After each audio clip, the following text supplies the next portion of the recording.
So finally আমি তোমাদের সাথে শেয়ার করছি হচ্ছে আমার birthday celebration.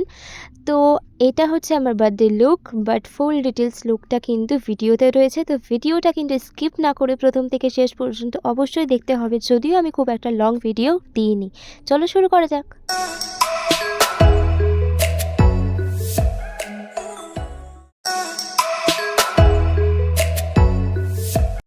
Hello everyone, welcome to my birthday vlog. তো প্রথমেই সবাইকে অসংখ্য থ্যাংক ইউ, অসংখ্য ধন্যবাদ আমাকে বার্থডে উইশ করার জন্য। আর এই হচ্ছি আমি। তো এই লুকটা যে আমার কি পছন্দ হয়েছিল জাস্ট বলে বোঝাতে পারবো না। আর এই যে এখানে আমাকে চোখে চাপা দিয়ে নিয়ে আসা হচ্ছে বার্থডে ডেকোরেশনটা দেখানোর জন্য। আর here is the birthday decoration. আমার তো ভীষণ পছন্দ হয়েছে।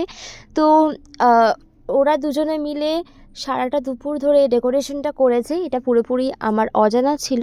তো সেই জন্যই আমাকে পাশের রুম থেকে এই রুমে নিয়ে আসা হয়েছে। আর ওই একটা বেলুন খুলে পড়ে গেল, তো বেলুনগুলো বারবার খুলে পড়ে যাচ্ছিলো। তো যাই হোক, সেটা বড় কথা না, বাট ডেকোরেশনটা কিন্তু সিম্পলের ওপর দিয়ে বেশ পছন্দ হয়েছে। আমার সিম্পল ডেকোরেশন খুবই ভালো লাগে। আর এটা হচ্ছে আমার বার্থডে আউটফিট। আমার একটু এথনিক পরতে আজকাল বেশি ভালো লাগছে, আমি জানি না কেন। তো আজকের দিনেও আমি এথনিকটাই চুজ করেছি, আমার মনে হয় এটাই বেটার। তো মেকআপটা আর কী বলবো, জুয়েলারিগুলো সমস্ত কিছুই একদম পুরোপুরি ম্যাচ। ইনফ্যাক্ট বার্থডে ডেকোরেশনের যে কালারটা সেটাও ম্যাচ করেই পুরোটা অর্গানাইজড করা হয়েছিল, আগে থেকেই সমস্ত কিছু প্ল্যানিং বলতে পারো।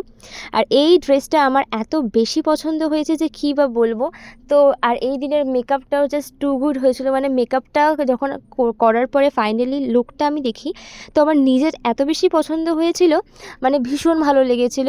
তো যাই হোক, আমি আসলে মেকআপ আর্টিস্ট হওয়ার পর থেকে কোনো অকেশনেই ভালো করে সাজতে পারি না, কারণ বাড়ির সবাইকে রেডি করে দিতে হয় সেই জন্য। বাট এই দিন আমি খুব সুন্দর করে সেজেছিলাম। তো এখানে এবার চলে এসেছে কেক কাটিং পর্ব। আমি বলেইছিলাম, আমি লাইভে বলেছি যে আমি খুব একটা ভ্লগ করিনি। তো তোমরা দেখতেই পারবে, ভ্লগ দেখলেই বুঝতে পারবে যে কিছুই সেরকম নেই, জাস্ট কেক কাট করছি। বাট কেকের টেস্টটাও কিন্তু অসাধারণ ছিল। তো কেকটা কেটে আমি সবাইকেই খাইয়ে দিয়েছি। আর এই হচ্ছে ডিনারটা ছিল biryani and chicken chaap with salad. আর কোল্ড ড্রিঙ্কস ছিল, কোল্ড ড্রিঙ্কসের কোনো ক্লিপ নেওয়া হয়নি। তো আমরা সব পরিবারের সবাই মিলে বসে পড়েছিলাম খেতে। তো উপর নিচ করে এভাবেই আমরা খাচ্ছিলাম পাশের রুমে, আর অন্য একটা রুমে ডেকোরেশন হয়েছিল। তো আমরা সবাই মিলে ডিনার কমপ্লিট করেছিলাম প্রায় রাত 10:30 নাগাদ। তো আজকের এই ভ্লগটা এইটুকুই থাকলো। আমি জানি আমি ভেবেছিলাম প্রপার ভ্লগ শেয়ার করবো, বাট আমি করতে পারিনি। আই এম সো সরি সবাইকে, আমি সেভাবে ভ্লগ করিনি, আসলে ওরকম মন ছিল না।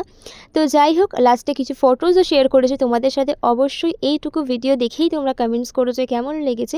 যতটা সম্ভব আমি চেষ্টা করেছি, যদিও ফটোজ দেখে তোমরা অনেকেই অনেক ভালো ভালো কমেন্টস করেছো। তো যাই হোক, আরও একবার কমেন্টস করে দিও আজকের এই বার্থডে ভ্লগে। খুবই ছোটো করে আমি শেয়ার করে দিলাম। তো চলো, দেখা হচ্ছে পরের কোনো ভ্লগে। তো খুব তাড়াতাড়ি নতুন কোনো ভ্লগ নিয়ে আবার দেখা হবে। টাটা।